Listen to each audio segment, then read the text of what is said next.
Hello, hello, Scorpio Collective. Kamusta po kayong lahat? Ako po ito si James from James Tarot PH.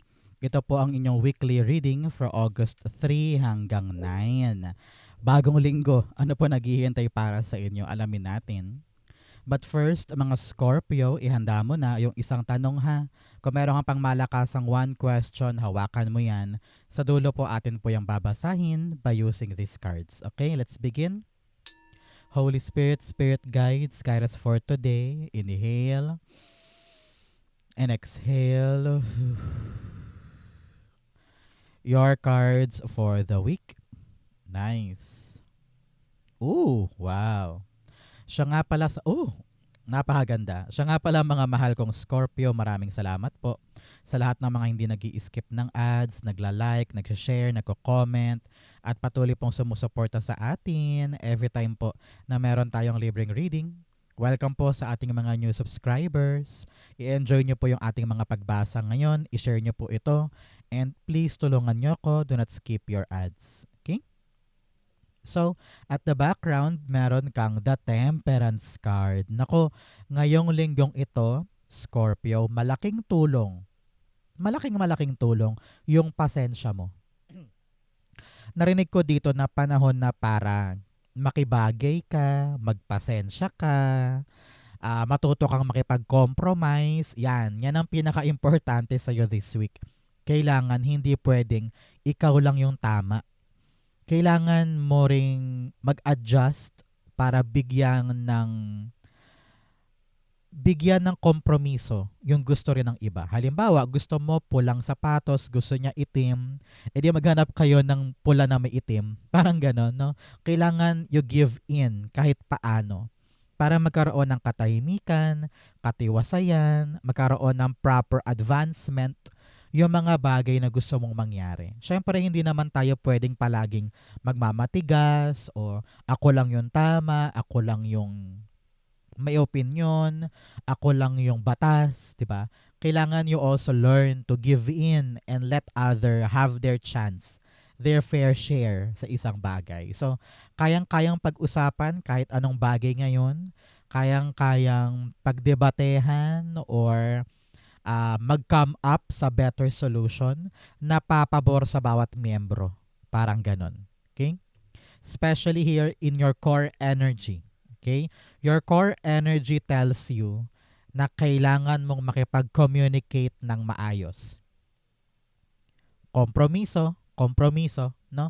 Kailangan kung ano yung, halimbawa, sa pamilya, busy ka sa yung schedule, wala magbabantay sa anak mo, yung kapatid mo halimbawa may trabaho. So, kailangan mong hanapan ng paraan na paano ko ba to magagawa ng papabor sa akin yung outcome pero hindi ko pinipilit yung iba na mag-give in na lang sila basta-basta without them gaining something from this.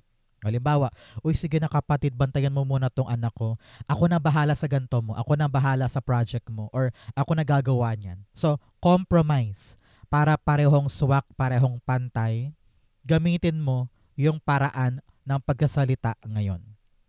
Convey your communication in the best way possible. Walang emosyon, walang galit, walang taranta, walang pagmamadali para mabigay mo yung tamang mensahe nang walang miscommunication. Okay? So, ang bibig mo ngayon, ang dila mo ngayon, yan ang bala mo to get what you want. Okay? This is also a card of breakthrough. Sinasabi dito na para bagang sa mga nagkaroon ng masamang pakiramdam, sakit, malaking bagay dito yung paggaling or pagbuti ng yung sitwasyon. So, congratulations. Okay? You are blessed. You are protected. Nakita ko rin dito na this is the time to win something. Ipaglaban, ipanalo, wag sukuan. Kung kailangan makipagkompromiso, gawin. Makuha lang to. Okay? Importante yan. Clarify natin. Ace of Swords, meron kang tumilapon. Nakabaliktad na 10 of Wands. Dapat daw, willing ka to work for this. Minsan parang sabi mo, napakat matrabaho naman yan, parang hirap-hirap naman yan. Ito lang naman yung gusto ko, bakit hindi pwedeng ganito na lang? Siyempre, hindi. Kapag ni-require ka ng gantong movement, gantong hakbang, gantong requirement, ibigay mo. Maging willing ka to cooperate, to do it, magpawis, magpuyat. Ipakita na kaya mo siyang ipanalo hanggang dulo. Full card. Dapat ready ka to take a risk. Ready ka to give your all. Ready ka to open yourself. Hindi yung parang masyado mong ino-overprotect ang sarili mo. Dito unwilling ka to charge unwilling ka na kumilos, gumalaw o magpakahirap. Kahit napakalinaw naman nung gagawin mo. Kahit napakalinaw naman nung intensyon. So charge forward, do the right thing, be brave. Very important yan para sa'yo. Okay? So, mga Scorpio, ano ba yung mga bagay na kulang sa'yo ngayon na gustong gusto mo nang makuha? I-comment mo yan sa baba, i-manifest natin, it will come to you. Okay? In the area of what you need to focus on, meron kang the Hierophant. Si Hierophant dito, sinasabi niya na kailangan daw sumunod ka doon sa nakasanayan or tradisyon. Parang kailangan mong mapaamo or makuha yung amor ng taong ito. Parang kailangan mo siya mapa-oo na parang sige, susundin ko yung utos mo. Susundin ko yung gusto mo. Makuha ko lang tong akin. No? Halimbawa, pwede ring visa ito or approval ni boss or approval ng nanay or gusto mong makuha talaga yung kanyang pagpapasya. Dahil siya yung susi para makalarga ka sa bagay na gusto mo, di ba? So, matuto kang mag-adjust. Matuto kang makibagay. Hindi pwede ngayon, Scorpio, yung matigas ang ulo, no? Alam ko, ikaw, very misunderstood ka ng marami dahil you go on in your own way Scorpio ka matapang ka no? Pero ngayon sabi dito, panahon to para magpakumbaba. Na kung kinakailangan kong sumunod sa kanya, gawin lahat ng nais niya, gagawin ko kasi may kailangan nga ako sa kanya. So, panahon to para balansehin ng lahat. What is required, you must do in order for you to get it. Okay? Hierophant, clarify natin. Siya nga pala mga Scorpio, ano pong oras dyan sa inyo? Pagtingin mo sa orasan, that is your lucky number. Okay? Umaga ba ngayon, tanghali, gabi, madaling araw sa inyo? Comment po kayo. Hierophant, the Knight of Swords. Uy, ibigay mo daw ang full energy mo dyan. Huwag ka daw bibitaw, huwag ka daw mag-quit. Panahon to for you to show that you have the stamina, the bravery, and the might, no? Na makuha talaga yung matamis na oo sa bagay na ito. Ace of Cups. Naku, malapit-lapit na yan. Kitang-kita ko dito.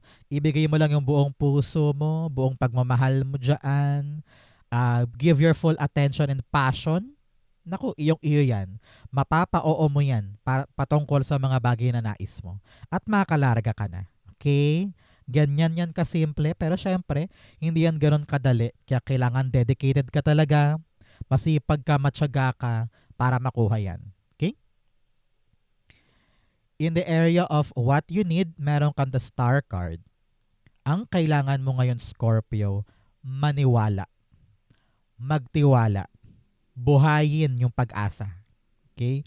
Marami sa inyo, syempre, parang pagod na, ayaw na magtiwala, parang itutuloy ko pa ba to, pagod na ako, may darating pa ba, parang wala na, no? Kumbaga parang may moments na tinutuldukan mo na yung isang bagay kahit ang dapat mong gawin ngayon ay lumarga pa. Tanungin kita ngayon, ano ba tong pangarap na ito? Ano ba tong goal na ito? Continue watering it.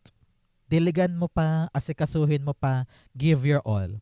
Kasi yung pasensya mo dyan, yung pagkatsaga mo dyan, may mararating. Narinig ko yung word na malapit na malapit na malapit na.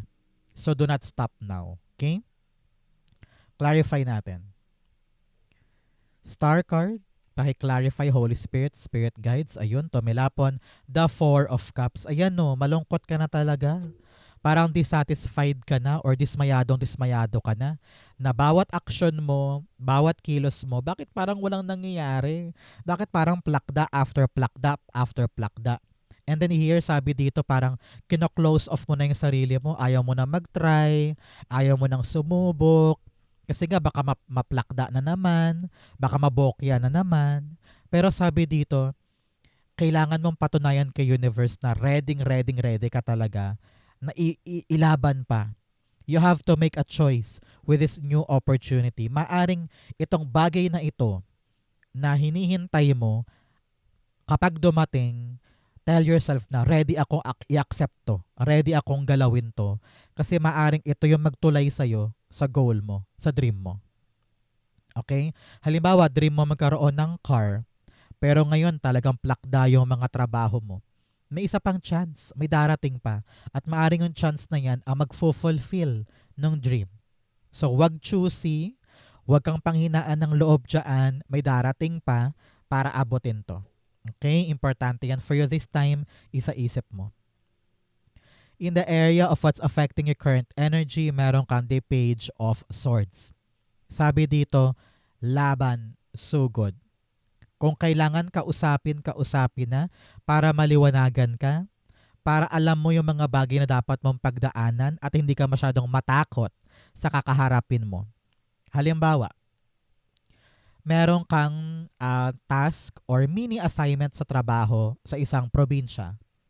Kailangan alamin mo na lahat. Tanungin mo kay boss, boss, ano bang dadatnan ko doon? Ano bang gagawin ko doon? Sino bang dapat kong kausapin? Sino ba yung dapat kong pakisamahan? Ano yung dapat kong makuha? Ano yung dapat kong ma-accomplish?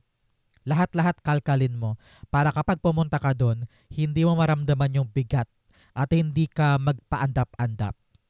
Okay? So, armas mo ngayon, Scorpio, impormasyon. Kaya hindi pwedeng mahiyain, hindi pwedeng tamad, hindi pwedeng takot kumausap ng kung sino. Power mo ngayon yung communication skills mo na parang, uy, paano ba to? Uy, tulungan mo naman ako. Uy, ganito ba yan? Para makalarga ka na, makalaban ka na, at magawa mo na yung pinaka-effective na paraan para mabuo na tong gusto mong buuin. Kaya importante, sabi ko nga, the word of the week para sa'yo, compromise. Makipagkompromiso ka para maganap yung gusto mo. Kasi kung solo ka lang dyan, mahihirapan ka dyan. Pero kung kaya mo makibagay, maging makatao, maging people pleaser at some point, nako, magiging madali sa'yo itong mga bagay na ito. Page of Swords, the Eight of Pentacles. Yes, work on it na daw. Pagtrabahuhan mo na, gawin mo na, asikasuhin mo na. Kailangan matapang, maparaan, madiskarte, wais. Wais ka dapat ngayon sa mga laban na ito. At ang pinaka-importante, disiplinado. Kapag kailangan ka doon ng gantong araw, nandoon ka ng gantong araw. Pag kailangan ipasa ito, ipasa mo na. Pag kailangan asikasuhin yan. Pag kailangan ng gumawa ng video, greeting, or PowerPoint presentation, gawin na. Your work, your willingness to do it will help you achieve your goal and win it. Okay, win-win. Ace of Swords is winning. No? Ipapanalo mo to kaya papasok ka doon sa trabahong yon, sa proseso na yon, at kikilos ka na. Mabigat man, mahirap man, pero wag mong indahin. No? Kapag takot ka sa hard work, walang mangyayari. Kapag takot kang gumalaw, walang mangyayari. Ganun talaga sa simula. Pag simula, mahirap, matrabaho, maraming dapat gawin. Sa simula lang yan. Pero pag andar mo, pag dire-diretso mo, gagaan din yan. Okay? In your near future, meron kang the Two of Swords. Sabi dito, in the near future, you need to be able to make a choice. Okay? Ramdam ko dito na liliwanag na yung options mo. Akala mo stuck ka lang sa dalawang magkaibang bagay. Pero in reality, kapag naliwanagan ka na at hindi na mabigat sa'yo yung proseso, you will realize na, ay, kaya ko nang mag-decide, doon na ako pupunta, hindi na dito. O kaya, ay, hindi pala itong dalawa lang na ito ang option ko, meron pang iba. So, lumalawak yung isip mo, lumalaki yung mundo mo, patungkol sa mga bagay na dapat mo pang gawin sa future. Dahil nga na-accomplish mo na tong isang bagay, meron ka ng additional power na parang nakaya ko to, kakayanin ko rin yung mas higit pang bagay, magde-decide ako. Parang ganyan. Okay?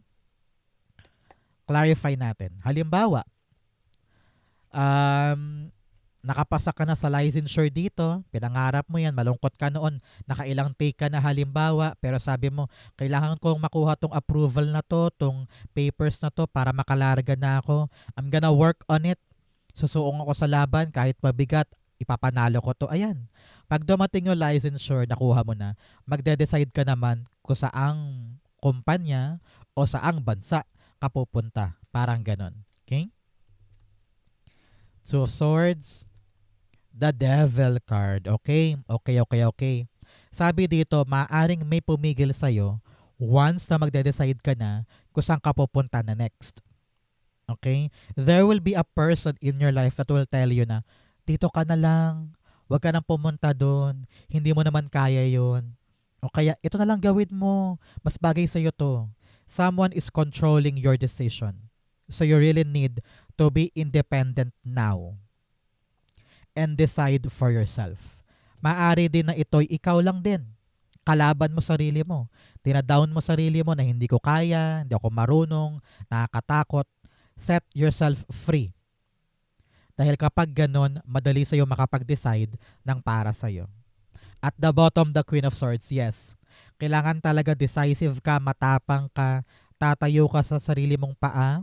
Alam mo kung ano yung mga bagay na gusto mo at mga bagay na ayaw mo, kaya hindi ka napapakontrol, papapigil dito. You will decide on your own. Congrats, mapagpalaya ito. Very independent a person ka. And you are now trying to do it for yourself.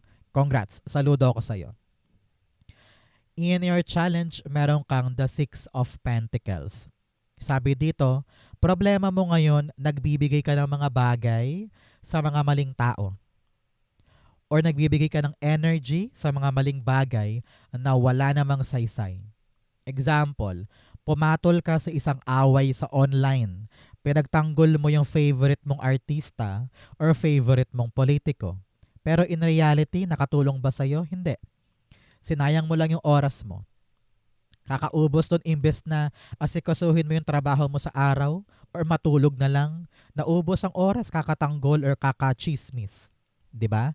So panahon to for you this week na i-evaluate saan ba ako naglalaan ng oras, nakapakipakinabang at saan hindi. Yung hindi itaboy. Hindi yan makatulong sa'yo this week. Okay?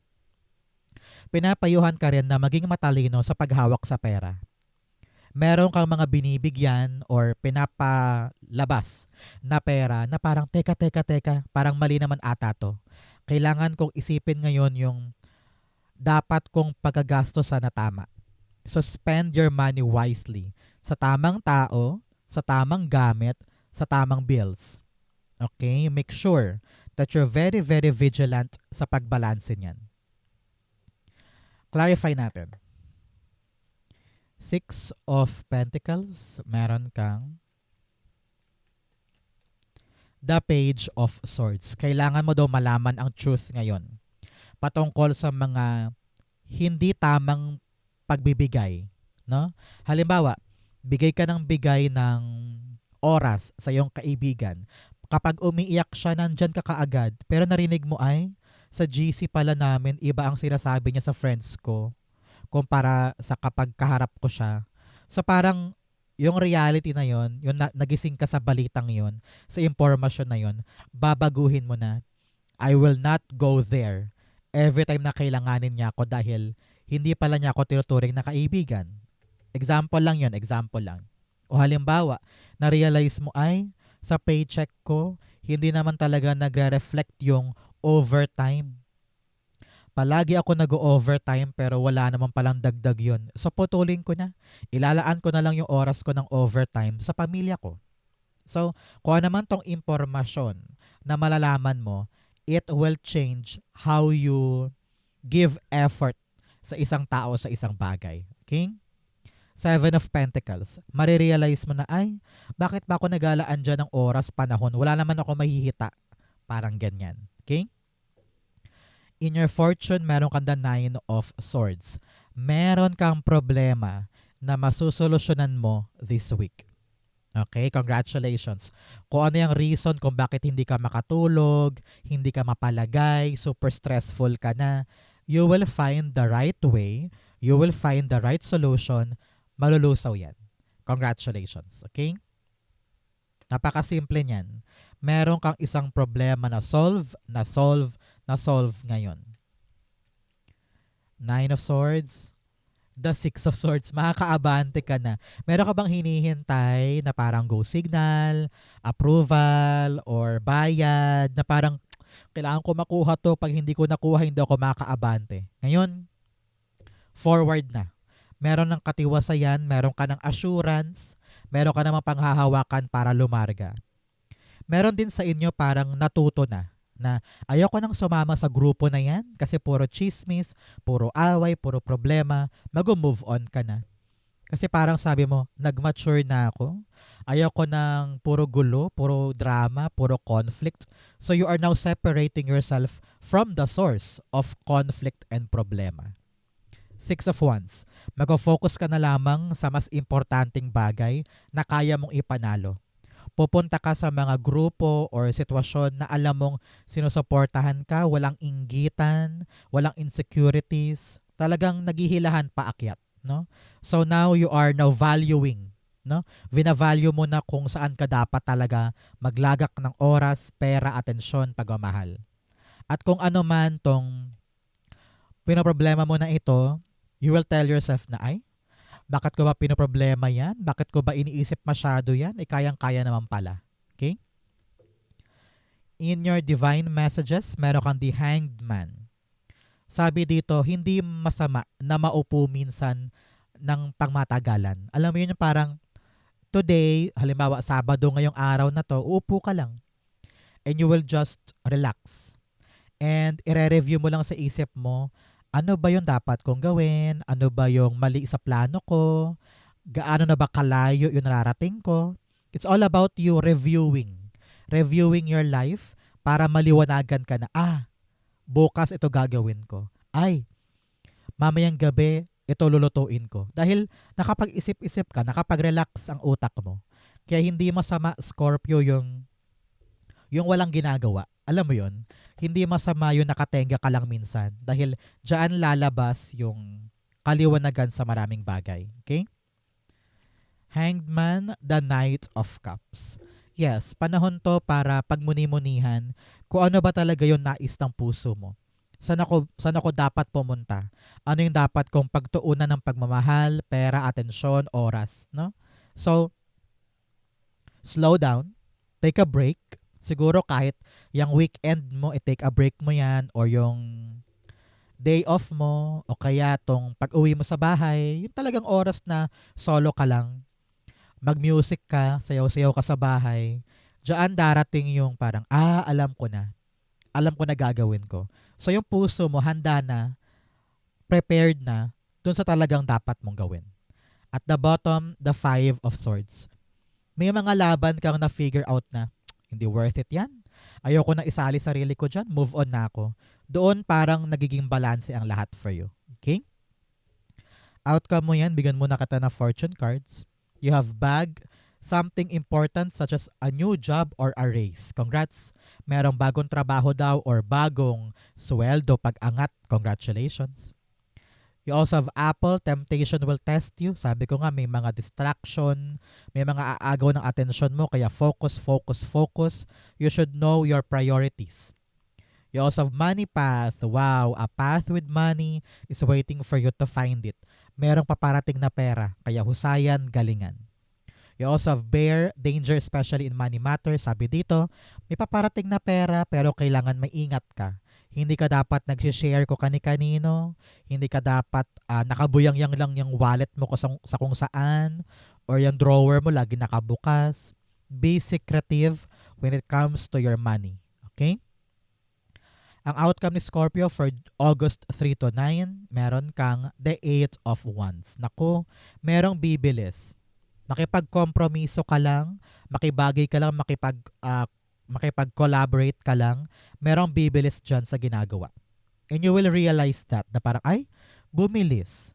Nung nakipag-compromise ako sa kanya, nagpatas kami, we met in the middle, ayun, umandar. No? Many of you ba biyahe ngayong linggong ito, baka meron kang aasikasuhin sa bayan, or meron kang biyahe talaga na bakasyon, or work-related, gawin mo ngayon. May magandang bagay doon na mangyayari dyan. Okay? Eight of Wands, the Seven of Swords. Kahit solo ka lang dito at parang feeling mo walang tumutulong sa'yo or lahat salungat, parang ayaw nilang tulungan ka or supportahan ka, you really need to really rise up to the occasion. Commit yourself to this, okay? May mga tamang taong tutulong sa'yo. Hindi mo kailangan ng tulong ng mga maling taong to.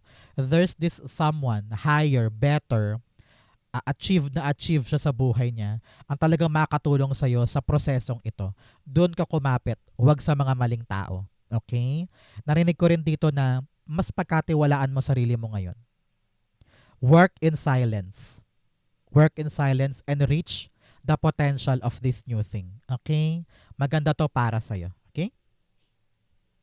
So, Scorpio, dako na tayo sa yung isang tanong, isang sagot. Pumikit ka na dyan. Isipin mo na tong one question mo. Inhale and exhale the answer to your question. Meron kang the Five of Cups, the Six of Cups, and the Hierophant. At the bottom, the End card. Panahon na daw para sa pagbabago, Scorpio. Panahon na para tigilan yan because may bagong darating. Kailangan mo nang kumawala sa comfort zone mo, sa nakaraan. Putulin na yan dahil yan yung harang sa'yo kung bakit hindi ka makaaba-abante. Palawakin mong isip mo. Palawakin mo ang mundo mo. Kumawala ka sa box na yan. Kumawala ka sa nakasanayan na yan dahil kinukulong ka niyan. Now, rise up. You really need to broaden your horizon. Ano ibig sabihin yon? Huwag kang mapirming nakatingin lang dito sa isang butas na ito. Lawakan mo yung paningin mo sa malaking aspeto ng buhay mo para makita mo kung ano yung bagong bagay na naghihintay para sa'yo. Kailangan na ng detour, kailangan na ng pivot sa buhay. May bagong darating. Hindi yung question mo. Because nakita ko na this is something that needs to end for you. Kaya maging hopeful ka sa bago. For now, it's a no. It's a no. There's something else for you. Kailangan nang i-end yan. Okay? So Scorpio, ito po yung isang tanong, isang sagot mo. Ganon din po ang inyong August 3 to 9. Sana naka-resonate ka ha. And write down sa baba kung naka-resonate po kayo and feel free to comment. Okay? Thank you rin po Holy Spirit, Spirit Guides for the clarity for today. Thank you mga mahal kong Scorpio for watching hanggang dulo. I love you. This has been James for James Tarot PH. God bless everybody.